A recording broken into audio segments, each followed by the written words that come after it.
I want you guys to hear something. Now, I can see him in the car there pretty well, by the way. Hey, keep your window down. Keep your window down. I'm gonna get you out of the car. Okay, you hear Tyreek Hill. This bothers me tremendously. I wrote down quotes. Don't tell me what to do. Yeah.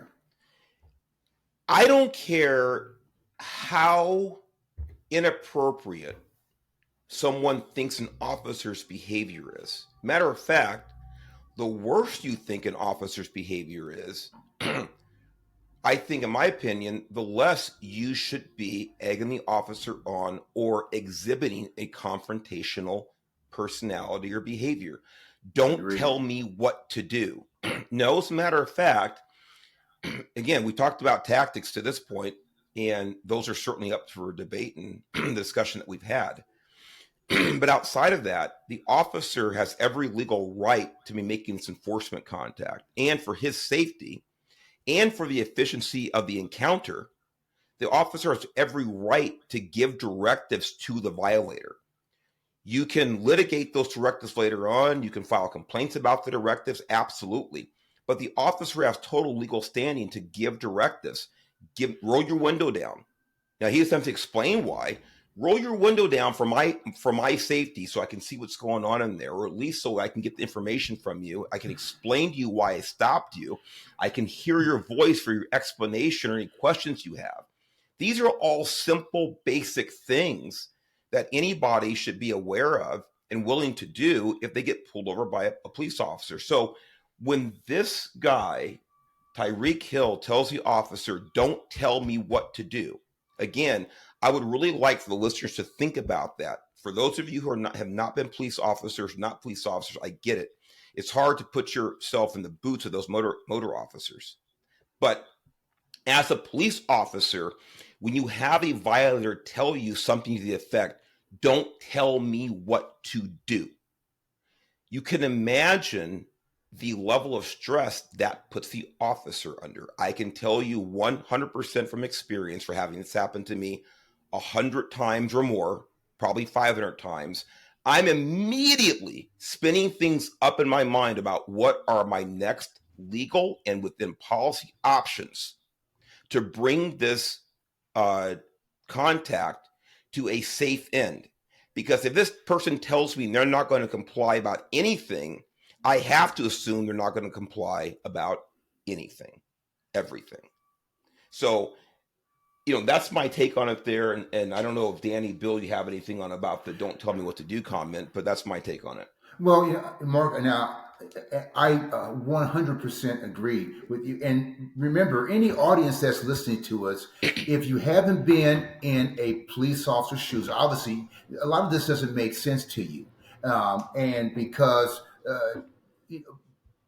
people go, well, he told you not to tell him what to do, so you should listen to him. And that's not how it works. So far, everything that this officer's done has been a legal justification. It's been a legal stop. And at this point in time, the officer now is in legal custody. He's in control of the situation.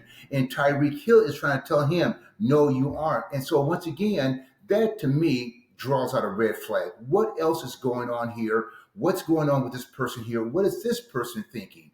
And so Tyreek Hill, he's maybe without him realizing it, he's escalating what's going on. He's turning an already bad situation for himself because he's going to get cited. He's making it worse. And on top of that, he's probably making these officers very nervous also.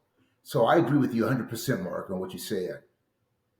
And Bill, before we move on, I don't know if you want to chime in on that or not, but we can move on. Well, let me wait just a few more seconds, Mark, and then I'll jump back. And you can let Anthony know where to stop it.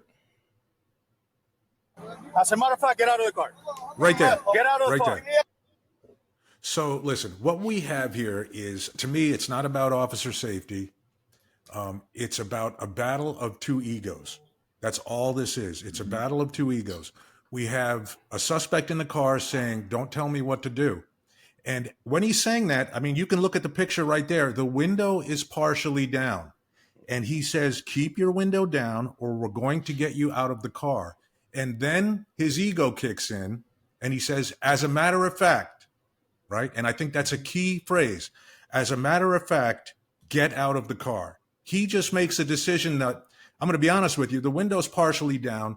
It's arguable whether that's compliance, non-compliance. He was told to put the window down. He started to put the window down, or he put it down halfway.